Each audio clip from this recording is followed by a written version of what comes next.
సినిమాల్లో హైందవ ధర్మం మీద దాడి ఎలా జరుగుతుంది, హైందవ ధర్మ హననం ఎలా జరుగుతుంది అనేది ఒక 3 కోణాల్లో 3-4 ఉదాహరణలో క్లుప్తంగా విభజించి వివరించే ప్రయత్నం చేస్తాను. ఇక్కడ దాడి 3 కోణాల్లో జరుగుతుంది. అందులో ఒకటి కావ్యేతిహాస పురాణాలని వక్రీకరించడం, 2 తెర మీద కనిపించే పాత్రల్లో వినిపించే పాటల్లో హైందవ ధర్మాన్ని దుర్వినియోగం చేయడం, 3 తెర వెనక మా ముందు అన్యమతస్థుల ప్రవర్తన. ఈ 3 అంశాల్లో మొదటిది కావ్య పురాణేతిహాసాల వక్రీకరణ. వాల్మీకి రామాయణం, వ్యాస భారతం భారత సాహితీ వాన్మయ శరీరానికి 2 కళ్ళ లాంటివి. కానీ అదే వ్యాస భారతాన్ని, అదే వాల్మీకి రామాయణాన్ని వినోదం కోసం వక్రీకరించిన సందర్భాలు కోకొల్లలు. గత కొన్ని సంవత్సరాల ముందు వచ్చిన చిత్రాల నుంచి నిన్న మొన్న విడుదలైన కల్కి చిత్రం వరకు కూడా కర్ణుడికి పాత్రకి అనవసరంగా ఆపాదించిన గొప్పదనాన్ని చూసి ఒక సినిమా రంగానికి చెందిన వ్యక్తిగా నేను సిగ్గుపడుతున్నాను, నిర్మోహమాటంగా చెప్తున్నాను. అది కూడా ఈ కృష్ణా జిల్లా గడ్డ మీదే నిలబడి చెప్తున్నాను. అప్పటి చిత్ర దర్శకులు, ఇప్పటి చిత్ర నిర్మాతలు ఇదే జిల్లా వారికి చెందిన వారైనా సరే పొరపాటు అని మనం చెప్పకపోతే ఈ హైందవ ధర్మంలో పుట్టినట్టు కాదు, ఈ హైందవ ధర్మాన్ని ఆచరించినట్టు కాదు, హిందువుగా ప్రకటించుకోవడం వ్యర్థం అని చెప్పి ఘంటాపథంగా తెలియజేస్తున్నాను. ఇప్పుడే ఈ సభలో, ఈ గొప్ప సభలో సత్యవాణి గారిని అభినవ ద్రౌపదిగా వక్తలు అభివర్ణించారు. ఆవిడే ఒప్పుకుంటారా? నిండు సభలో ద్రౌపదిని వలువలు వలచండి అని సలహా ఇచ్చిన కర్ణుణ్ణి సూర్యుడు అంటే సత్యవాణి గారు లాంటి మహిళా మండలి ఒప్పుకుంటారా? గంధర్వుల్ని చూసి, గంధర్వ సైన్యాన్ని చూసి ప్రాణమిత్రుణ్ణి కూడా వదిలేసి ప్రాణభయంతో పరుగులెత్తిన కర్ణుణ్ణి ధీరుడు, సూర్యుడు, వీరుడు అంటే ఈ హైందవ సమాజం ఒప్పుకుంటుందా? ఇలా ఎన్ని విధాలు చూసినా దానంగా వచ్చిన రాజ్యంలో తనకొచ్చిన కొద్దిపాటి సంపదని ఏదో దానాలు చేసినంత మాత్రాన ధర్మరాజు అంత గొప్ప దాత అని చెప్పి కర్ణుడిని అంటే మన సమాజం ఒప్పుకుంటుందా? నిన్న మొన్న వచ్చిన కల్కి సినిమాలో అగ్నిదేవుడు ఇచ్చిన ధనుస్సును పట్టిన అర్జునుడి కంటే సూర్యుడు ఇచ్చిన ధనుస్సు పట్టిన కర్ణుడు వీరుడు అని చెప్తుంటే యుద్ధంలో నెగ్గేది ధనుస్సా ధర్మమా అని ప్రశ్నించకుండా మనం ఊరుకుంటామా? ఒక్క భారతంలోనే కాదు, వాల్మీకి రామాయణంలో రాయి ఆడదైనట్టు, రాళ్లను తేల్చి వారధైనట్టు, రాముడు లవకుశుల మధ్య యుద్ధం జరిగినట్టు, ఇలా చిత్రీకరణకు అందంగా ఉండడానికి ఎన్నో అభూత కల్పనలు, ఎన్నో వక్రీకరణలు జరుగుతుంటే ఇంకా మనం ఇలా ఊరుకుంటూ ఉంటే ఎన్ని సినిమాలు ఎలా వస్తాయి? ఒక్క వక్రీకరణే కాదు, చిత్రీకరణలో, గీతాలాపనలో ఎన్ని రకాల హననాలు జరిగినాయో మనం గమనిస్తూ ఉండాలి. మీరు కొంతకాలం క్రితం ఒక హిందీ పాట వినే ఉంటారు, దమ్మరదం మిటుజాయహం బోలో శుభశ్యాం హరే కృష్ణ హరే రామ్. రండి దమ్ము కొడదాం, కలుసుకుందాం, శుభ సాయంత్రం చెప్పుకుందాం, తర్వాత హరే కృష్ణ హరే రామ్ అందాం. భగవత్ తత్వాన్ని, భగవద్భక్తిని జగత్ ప్రస్తుతంగా జగద్విదితం చేసిన ఇస్కాన్ వారి నినాదం హరే కృష్ణ హరే రామ్ ని ఒక ఐటమ్ సాంగ్ లో పెట్టుకుంటే ఒప్పుకుంటామా? మీ ముందు ఇప్పుడు 2 దారులు ఉన్నాయి.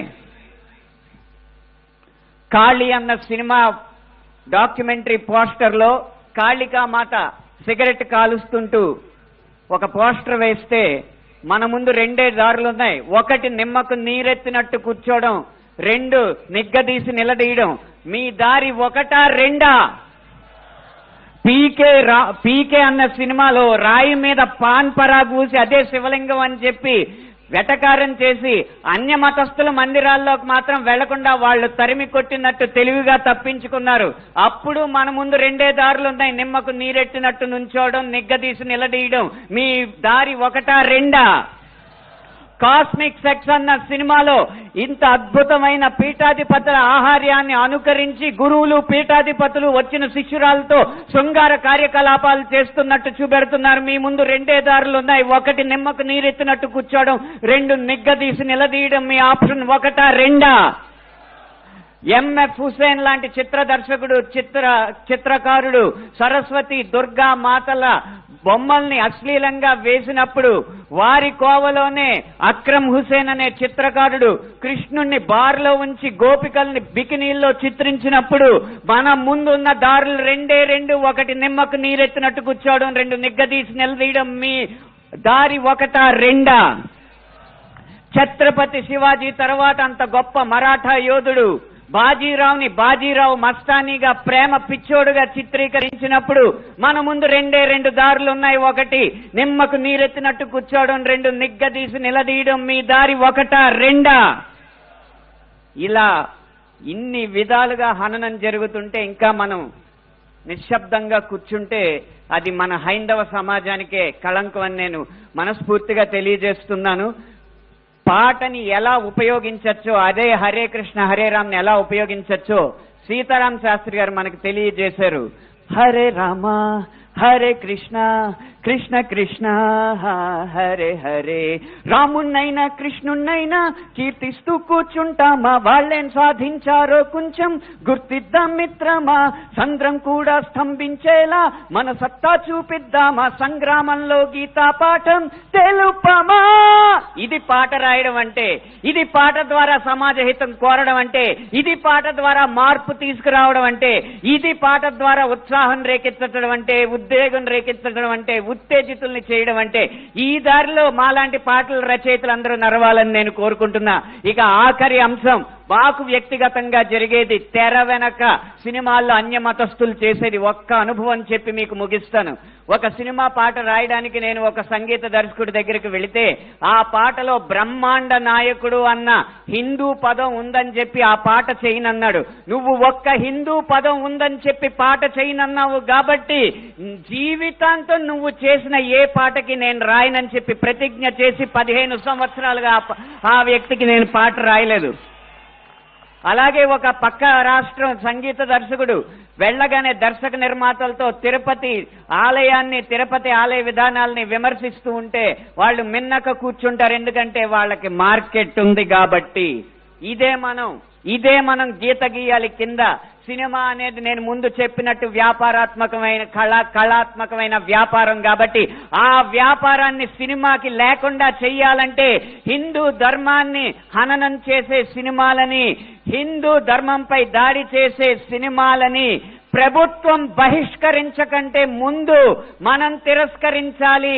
బహిష్కరణ కంటే తిరస్కరణే గొప్ప మార్గం.